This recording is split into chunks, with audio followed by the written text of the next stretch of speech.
most of us, we're playing in 2 quarterback or super flex leagues. That's just what it is. So I want to talk about one of the more polarizing names at the quarterback position, Deshaun Watson. And I don't want to get into all the others. I just want to focus on his value, how you think people should be approaching him in Dynasty and super flex formats. And a lot of people in Dynasty were and are betting on Deshaun Watson to be their QB1, to be the guy that he was in Houston, or at least show some flashes of what he was in the past.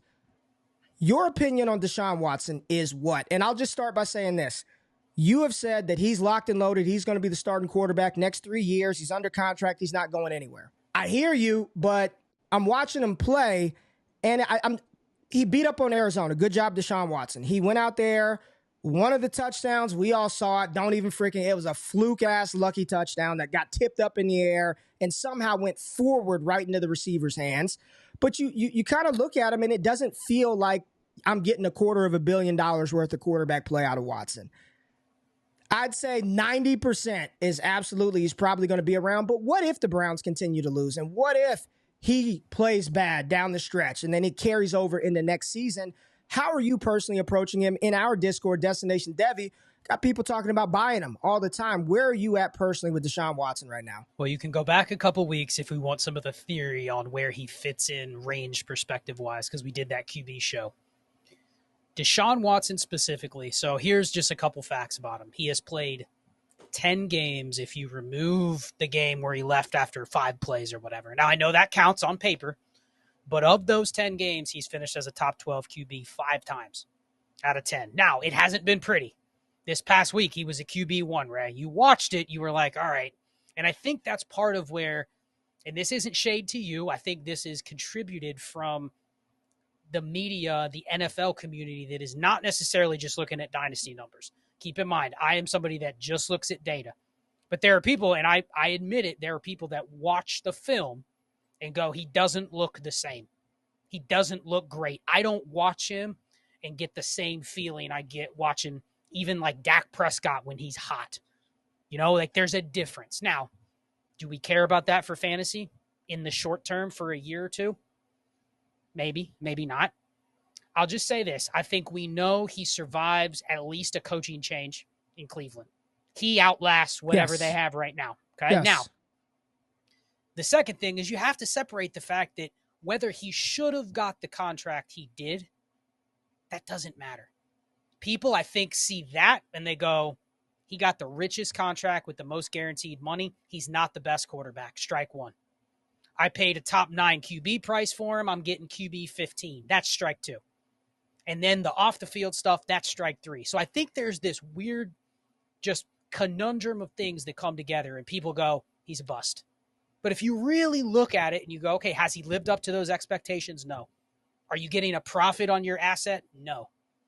But I think that means we've kind of punished him to a point where, I mean, what have I given you shit about? You can't throw him in the same group with Derek Carr and Geno Smith and those type. Those guys are year to year. Yeah. Because they've already been passed around the league. They're already on their second or third team. Their contracts are such where if it gets real bad for Geno Smith or Derek Carr, there isn't a next year where we're going to leave him alone and give him another standalone year. Deshaun hasn't hit that point yet, which makes me push him a little higher, damn near the top of that gross second tier of QBs that we talked about a couple weeks ago. Is he QB 10, QB 9? No, you don't have to put him there. But I'm not putting him at QB 19 on Keep Trade Cut. I'm not putting him behind Will Levis. I'm not putting him behind Sam Howell, Jordan Love. Like there's as much risk or more risk with those guys. And all of those guys also have the the same that Deshaun has. People don't really like those guys either, right? Mm-hmm. Will Levis doesn't have a season to fail and go, well, he's still got a contract. So I think he just is where he is. He's QB 15-ish if I had to rank him. But he has a little leeway. Now, does he need to play better? Do the Browns need to win? Yes. But I think it's also fair to say that you could see the Browns win this year. And maybe he goes where Dak Prescott's gone the last couple years. You're a Cowboys fan. Dak gets blamed for them not winning because in the quarter where he needs to win, it's like, oh, man, he didn't become Superman and win the game for him. But does that mean he's not having a job? I think they're very similar players. Pick your poison, but I just think he's a little undervalued, which is why I'm always going to break ties in favor of Watson for all those factors. And let me just say this. I don't care. Look, Cleveland sunk the money. I just trolled them that they gave him that contract, but it factors little into my process about how to value Deshaun Watson. I'm seeing a couple of people in the chat. Fire emoji, Deshaun Watson. QBR, Deshaun Watson on the season, 41.7, lower than Jordan Love, Derek Carr, Geno Smith, Baker Mayfield. Deshaun Watson, EPA per dropback, okay? Just EPA per dropback on the season. Here are the quarterbacks ahead of Deshaun Watson. Justin Fields, Jimmy Garoppolo, Tyrod Taylor, Ryan Tannehill, Derek Carr, Geno Smith, Gardner Minshew, Russell Wilson, A-Rich, who's barely played, Jordan Love. Like, he's not played good football. Like, he has not been good. He hasn't been good. He might score fantasy points.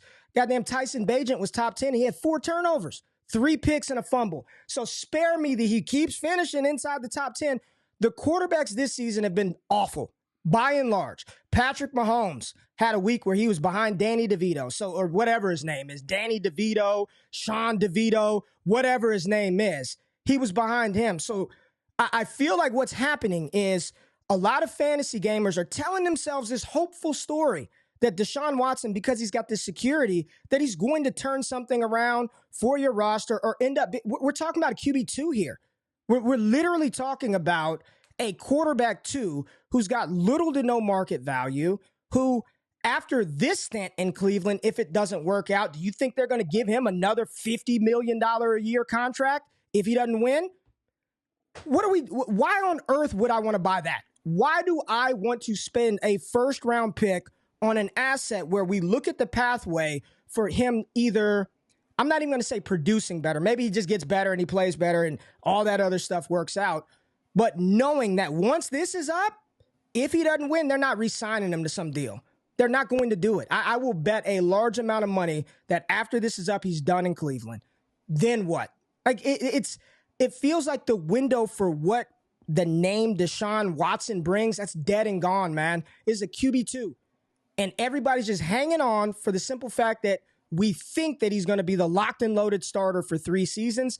But what I'm looking at, as far as what he's putting on wax on the NFL field, if he keeps playing like shit, I don't care how much money he has, by year 3, maybe the replacement's in the building. And they're like, we're tired of him. We're not going to re-sign him. Let me see what else we have with other quarterbacks. So it has nothing to do with the money that he's owed. I'm truly just looking at his play, and you've got to look beyond the fantasy production, because that only comes if you get NFL opportunities. Play on the field has been subpar from NFL standards, despite the fact that he's producing for you in fantasy. If you have him and you've got some pro Watson sentiments, I'm fine with that. I'm not going to knock that, but I would not be advising people to go tear down and give first-round picks to go get Deshaun Watson. I'm good, man. Well, I mean, and you just defined it in 30 seconds right there, is you're not tearing off of an elite QB for Deshaun Watson plus. But that's not saying anything shocking. All basically this conversation has been is he QB 15 or is he QB 20? It's all in the range where you're not expecting anything much more than that. So pick your preference. If you don't like Watson, I see in the chat, Carr over Watson, Levis over Watson. That's fine. You pick who you want. I just laid out the case to why I would probably go in his direction over those guys.